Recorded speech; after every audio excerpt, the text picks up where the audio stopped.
Today I thought I'd do a video that shows a few of the various calibers of bullets that you commonly see at a rifle range. This was initiated by a friend asking me what a .22 caliber bullet looked like. So I thought I'd show a few different calibers to give some size perspective.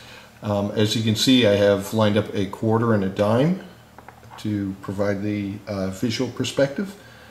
The first caliber that I'm going to show is the .223 round, also known as a 5.56.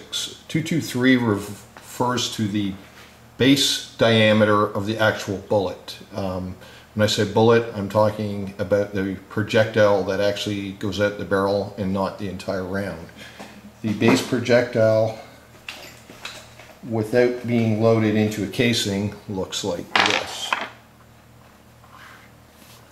The .223 caliber is actually what's probably most commonly used by U.S. forces in places like Afghanistan and Iraq, although some of the guns do use the bigger brother, which is the .308 caliber, and for sniper rifles that shoot long distance, they commonly use the Lapua .338 or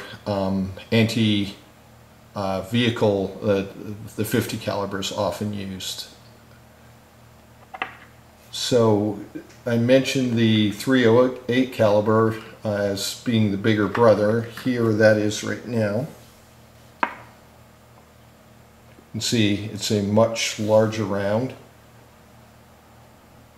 and it has significantly more energy. I'll put up a chart at the end that compares the energy for common manufacture, or an example of the energy for these various bullets at the end of the video. The .223 that I initially showed, the weight of the bullet can range from anywhere from, say, 40 something grains all the way up to about 90 grains. In the .308, typically what's commonly used is anywhere from 150 grains up to 180 grains.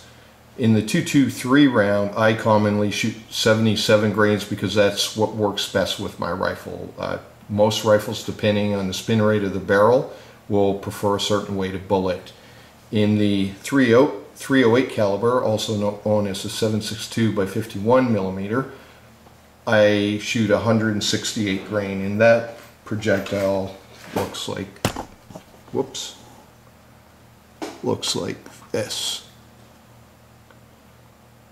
As you can see, there's quite a bit of difference. So it might be argued that, or it often is argued, that the .223 doesn't have enough stopping power, and why doesn't the military just use the .308 caliber?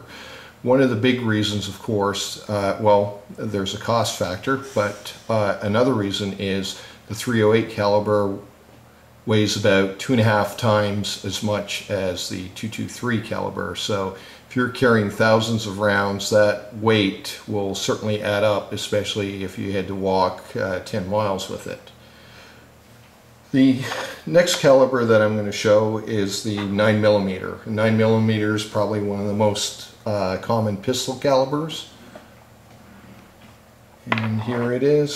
Again, 9mm refers to the base of the projectile.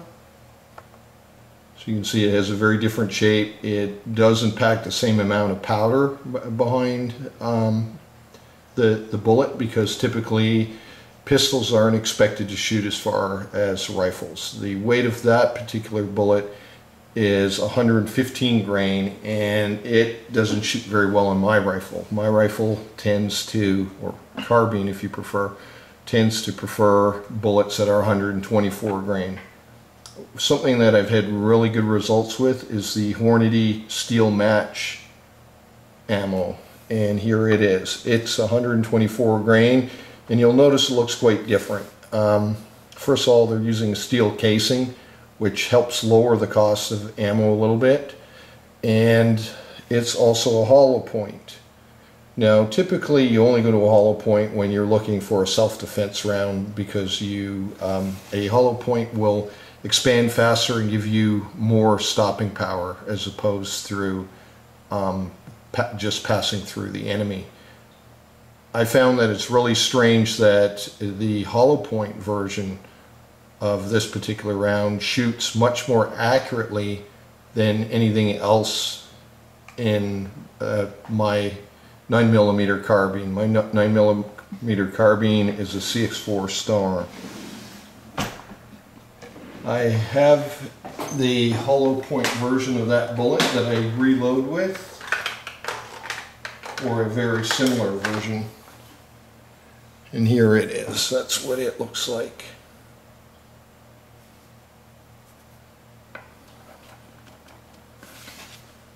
Okay, so now for the main purpose of my video, I was discussing with my friend the other day about shooting 22 rifles and how cost effective it is and how it's great for a beginner to learn on. I highly recommend 22s for that purpose because the sound of it and the light recoil is not going to give a beginner a bunch of bad habits.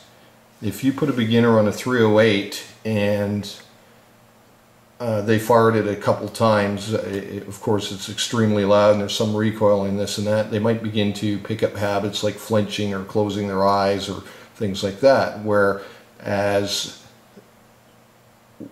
with a 22, they can learn good trigger control to squeeze the round slow, or to squeeze the trigger slowly, to keep your eyes open, and to practice good form. And at the same time, they can shoot thousands and thousands of rounds for a small fraction of the price. Anyways, here it is. As you can see, it's quite puny in comparison. Let's not make any mistake though. The 22 caliber round is not a toy. It can be highly lethal depending on shot placement, and should be treated with the same respect that every other more powerful caliber of rifle. So again, you're going to want to practice the same amount of safety with a 22 caliber as you would with a 22 caliber rifle as you would with any other rifle. Anyways, in 1 minute I'm going to put up the various values of these rounds and the velocities that they travel at.